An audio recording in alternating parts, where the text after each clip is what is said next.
Now is Stadium College Football Insider Brett McMurphy back on the show on the Deseret First Credit Union Hotline. Brett, welcome back to the show. What a time in college football. How would you sum up the last 4 days watching the Big Ten and Pac-12 decide to go conference only? Depressing because not necessarily that they went conference only, but the fact that, when the Big Ten announced it, Big Ten Commissioner Kevin Warren, said that basically, we're hoping we can do this if there is a season, and there's a possibility we may not have a season. And I think that's pretty telling.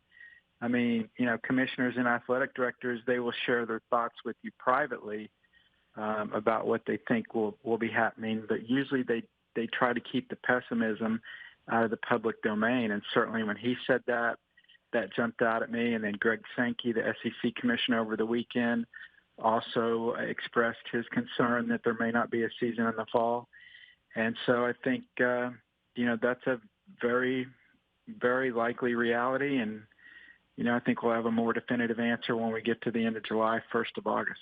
Yeah, it's certainly negative momentum trending that direction that doesn't make it feel like we're going to play, but we're trying to figure things out, right? And so this conference-only decision, we've postulated what we think has gone into that, but why is it that the Power Fives are saying, let's play conference only? Well, a couple of reasons. One, I don't think they believe they can get a full 12-game season in because, you're going to have, Ohio State, North Carolina, Maryland on Saturday.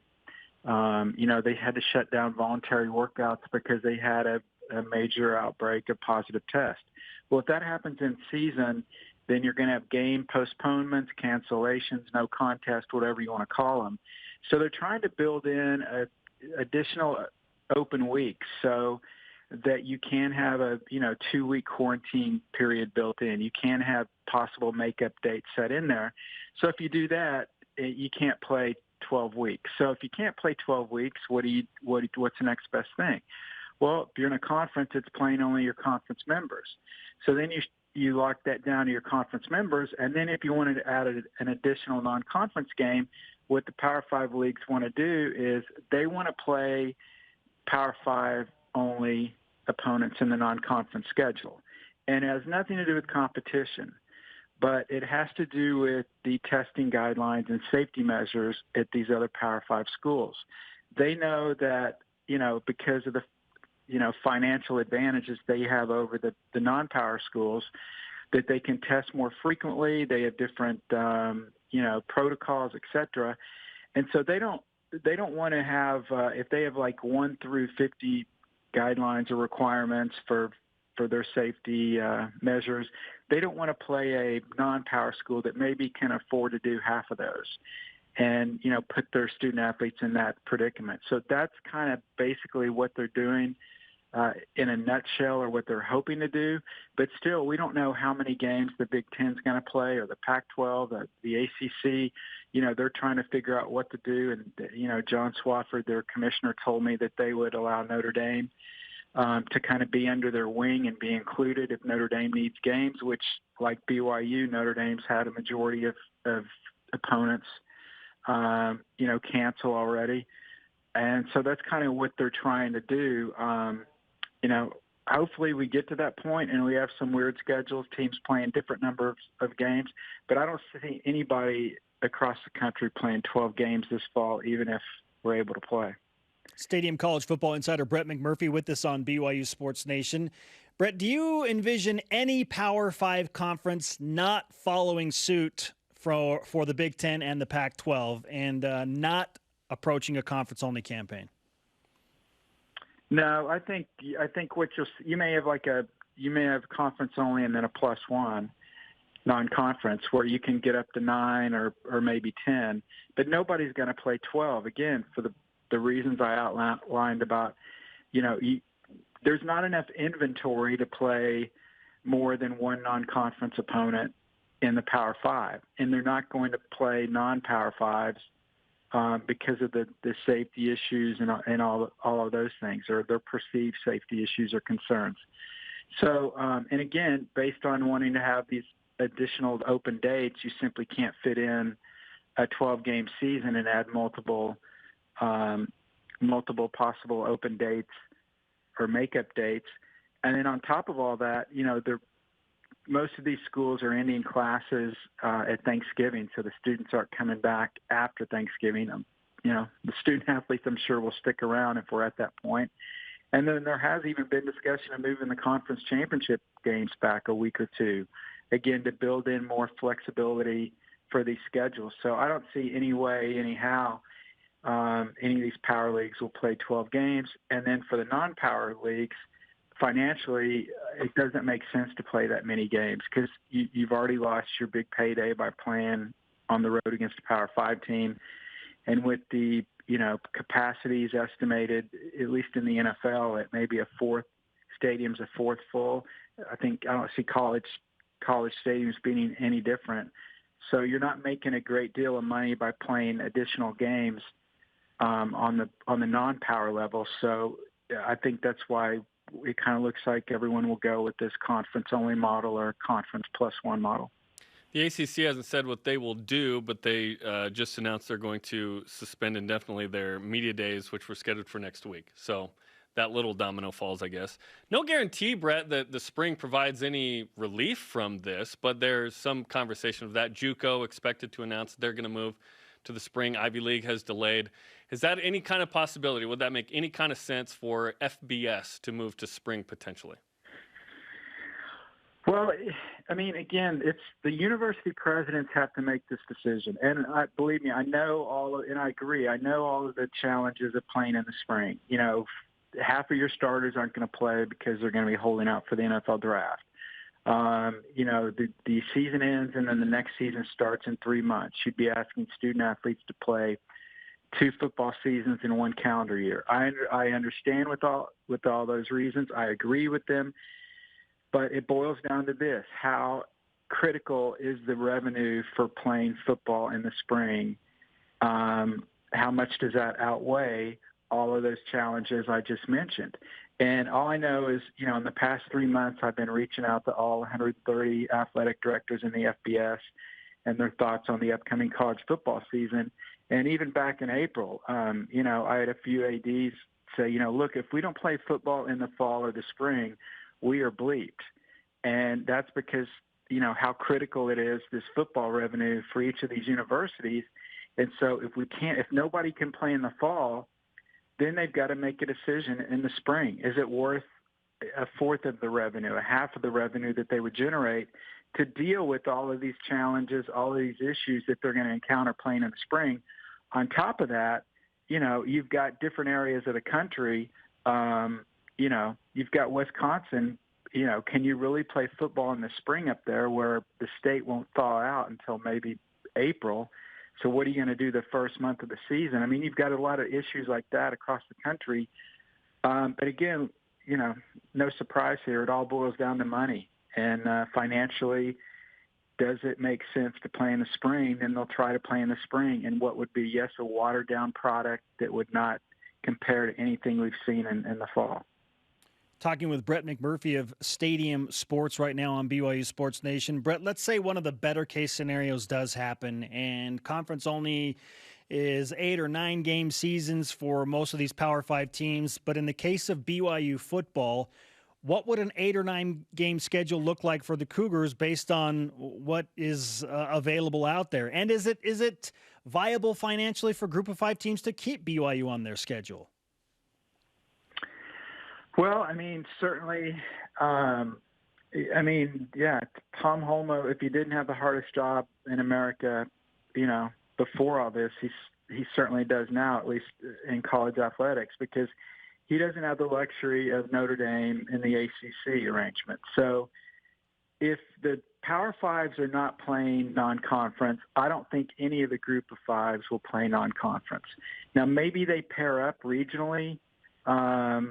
Maybe you see Conference USA and the Sun Belt, swap opponents so teams don't have to fly from El Paso to Virginia or El Paso to Florida or stuff like that. But I don't think they're going to play non-conference games just to say, hey, we want to play more we want to have more games on our schedule, because financially it's going to be a wash. The TV money is obviously not as significant, and again, the attendance numbers are not going to be that big. So I think they'll concentrate on doing conference only. Also, the people I've talked to at the Group 5 level basically said they're not going to announce anything until all the Power Fives have announced their intentions. So I think after that happens, they would announce conference only.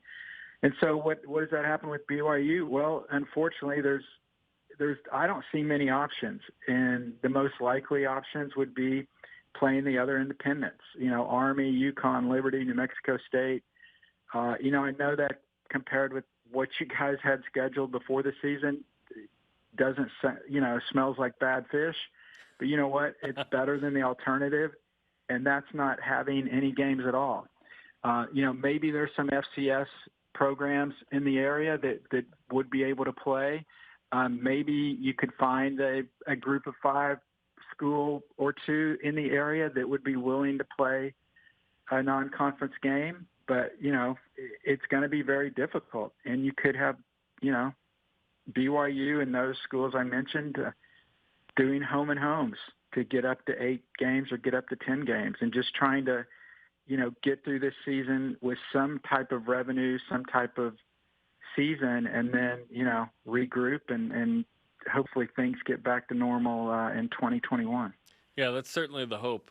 Regarding travel, we've asked this question because we're wondering about, obviously playing some local teams would be great. Utah is not an option now, but Utah State and Boise State and even UNLV and whatnot. And there's some FCS schools that would certainly make sense with Weber State and Southern Utah and Dixie and so on. But in terms of travel, we were wondering, do we really think that UMass and UConn and BYU would travel across the country to play each other? It feels like it might be a stretch as we get later into the season when it's getting colder, when perhaps there's another outbreak with it just being, flu season or whatever. I'm not exactly sure. The independence makes sense, but the travel, I guess, is a question mark there. Well, no, that's a great question, and maybe because of that, they schedule those opponents right off the bat, and then towards the later part of the year, they kind of stay more regional. I mean, that's one way to go at it. The other thing, once you get on an airplane, you get on an airplane, so I don't think the distance is an issue, but as far as you're right, if there's different, if the virus is, in a hot spot in different areas of the country, you certainly don't want to visit those areas or have, teams from that area coming to your region also. But that's the same, predicament these conferences are in. I mean, the SEC and the Big Ten, there's 14 schools in each league, but they're spread over 11 states. So they may have those same issues within their own conference. So yeah, maybe they look at something like you're suggesting and say, hey, let's get the BYU UConn games, out of the way right off the bat, or UMass or Liberty or whoever. I guess pretty much everybody but New Mexico State's halfway across the country for BYU anyway. So that's what makes it so challenging. And there's not an easy answer, and it's horrible, and I hate it for college athletics, but that's kind of where we're at right now. And the Patriot League today announced they're not playing in the fall. They're one of the top FCS leagues. Army and Navy competes in those leagues in basketball and other sports, and so now Army and Navy says they will continue to play those non-revenue sports, but now they don't have a league for those sports, so where are they going to find games for those guys? I know that's not football, but it's tough, man. I mean, you ask a great question and I answer it, and then I have 10 more questions for myself. Just imagine what all these guys and gals are going through, trying to figure out, how to make this work. Yeah, no question. Okay, Brett, let's try and put a percentage on this thing. If you can, and if you're willing to do that, but what percent chance do you have right now with the way things are trending that any college football will happen this fall? I was asked that earlier this morning. I said 70%. I think I'm at 75% right now. And look, if I'm wrong, bring me back on, rack this and replay it and say you were wrong as rain. Put a dunce cap on me. I'll tweet it. I don't care. I just. Again, the main reason I think that is you see the more and more you see these cancellations, and I'm not saying everybody's going to say, oh, well, if this school does it, this conference does it, or we're going to do it. What I see is university presidents are making this decision. They are not risk takers. And so if university presidents, they're the ones that make the decisions. If they deem that it's not safe for the entire student body to come back on campus and take classes on campus in classrooms, then I don't see how they jump to it's safe for student athletes to play football on their campus. Either both should be safe or both are not safe, but one cannot be safe and the other can be safe. And ultimately, I think that's what it boils down to. The university presidents will not take this risk, even as how much financially it could decimate their athletic programs.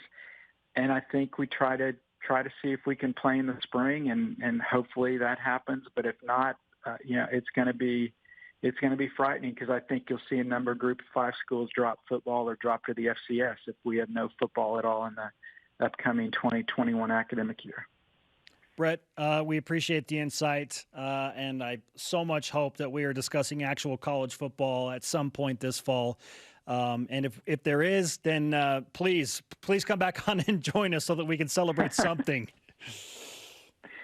I'm sure BYU fans would much rather complain about the quality of BYU's schedule than thinking about not having any football. So I guess that's the best way to look at it. Yeah, no question. Thanks so much, sir. Thank you. Brett McMurphy on the Deseret First Credit Union Hotline. Deseret First, you know why, we show how. Listen.